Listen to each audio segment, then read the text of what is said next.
What's up everybody, it is the Big Game Hunter here, and welcome to a special part of this Let's Play of Legend of Zelda Ocarina of Time.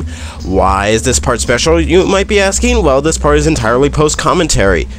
And why, you might be asking? Well, for some reason my audio decides that I'm not going to work today, so I'm just going to get rid of your voice entirely. So, yeah, this is entirely post-commentary.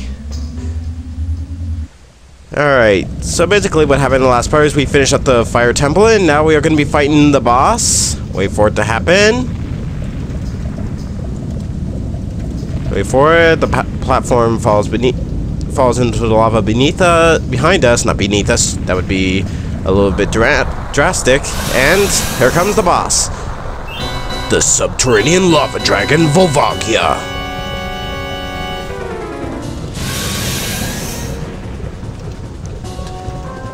And here's a little fact about this game, viewers. This song only fought for the bosses that you fight on Death Mountain.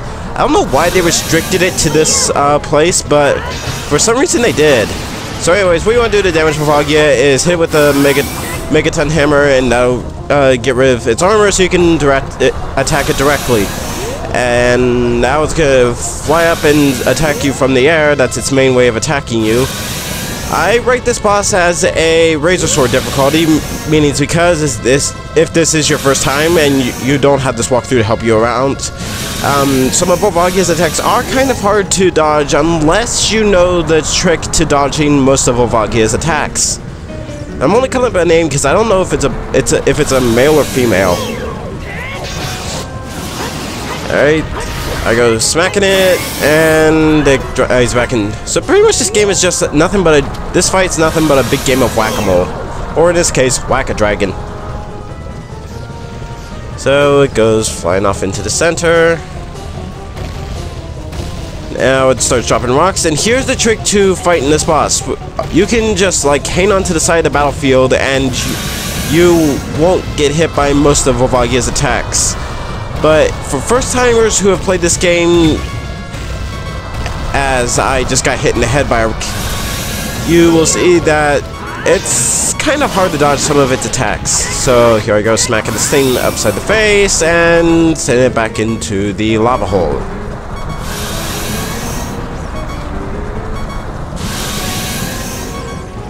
Alright, there we go. He's chasing after me, and I get burned to a crisp right here. Luckily, I had one of the several thousand fairies that I've collected throughout my journeys in this temple, and I brought back to life. Alright. And I really hate this attack because basically it won't stop chasing you. You don't really know the exact time it's done except when it starts flying high into the air.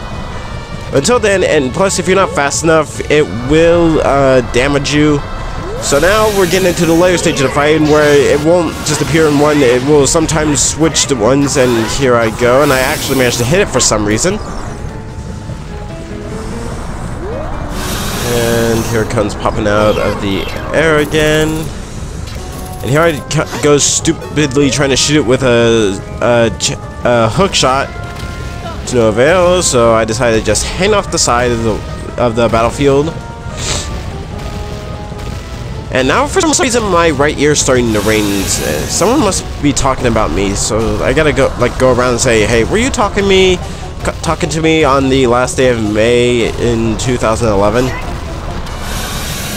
Alright, so I somehow glitched myself to being stuck right underneath its neck, and there we go.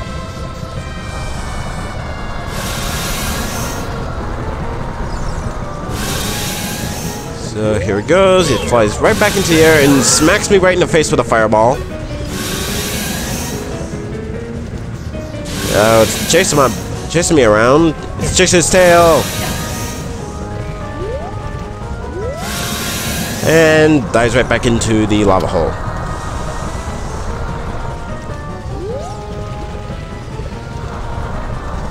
Alright, which one does it pop out? Right here. And now I think this is how I tried to epically finish this boss off. Yep, there it is. See, unfortunately, I couldn't beat this thing epically. If I was just a few centimeters closer, I would have been able to finish this in the most epic way ever. So it flies into the air, and then it turns into it sets on fire, which is strange because it's already on fire most of the time. It turns into bones, and must resist inappropriate choke. Must resist inappropriate choke. Ugh. Okay, its head burned to crisp, and there's my heart container. And into the glowy glow thing, which is inside one of those lava tunnels.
Alright, now with the Fire Temple completed, or as completed as I'm gonna make it to be, because I'm not going after all the Skulltulas in this game, and there's still, I feel like I left a few more back in there.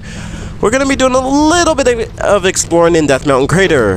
And I target the bridge right here, and climb up, and I believe over here, I mistake this for one of the fairy fountains that's hidden in this area. Am I gonna hit that anytime soon? There we go. And I missed for some reason. There's a hole. I drop down thinking it's a fairy fountain, but it's just an area with a bunch of business scrubs, so I just leave.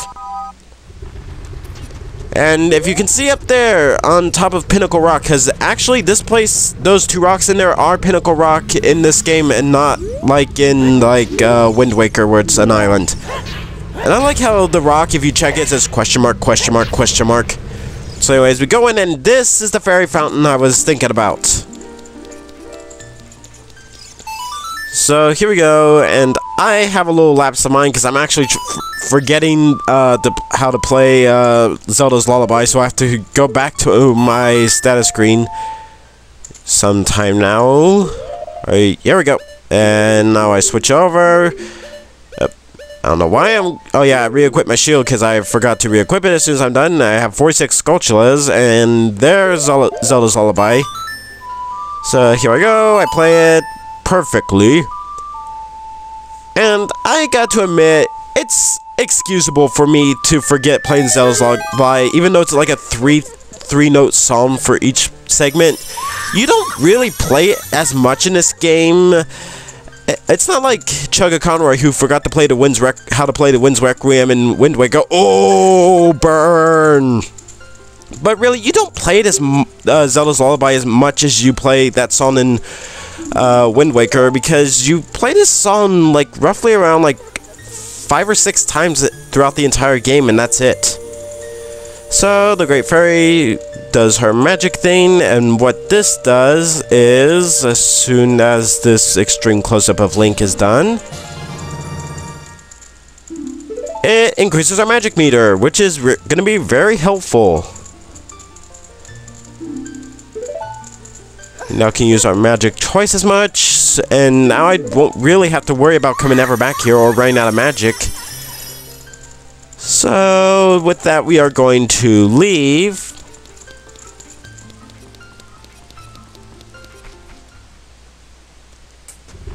And crush a rock because I feel like it, because I'm a jerk. And climb up the ladder, and that's all we're going to be able to do for Death Mountain. We will be returning to get that heart piece on top of those rocks over there, but until that time comes, we are just going to have to just leave. And I destroy this because I feel like it. And this is just a collection grotto. What's in this chest again? In here is bombs. Okay, I can take that. But also, a quick note. If ever you are in need of money in this game, always buy a fish. And I'll show that off in the next part. But just trust me, always buy a fish. So, with that done, let's leave this place. Alright, so here we go, and crap, my face is getting all itchy right now. I'm not going to scratch it, even though it's really irritating me right now. So anyways, we reached back to Death Mountain Trail, and sorry, just burped. I ended off right here because I ended off because I was called away at the time, and I didn't have a good thing to do an outro. So I just decided to end it off right here, so I guess I'll do that right now. So next time on Let's Play Legend of Zelda Ocarina of Time, I'm going to be showing you a little bit of something that I found hidden inside Death Mountain, as well as returning back to Kakariko Village. See you next time. Later.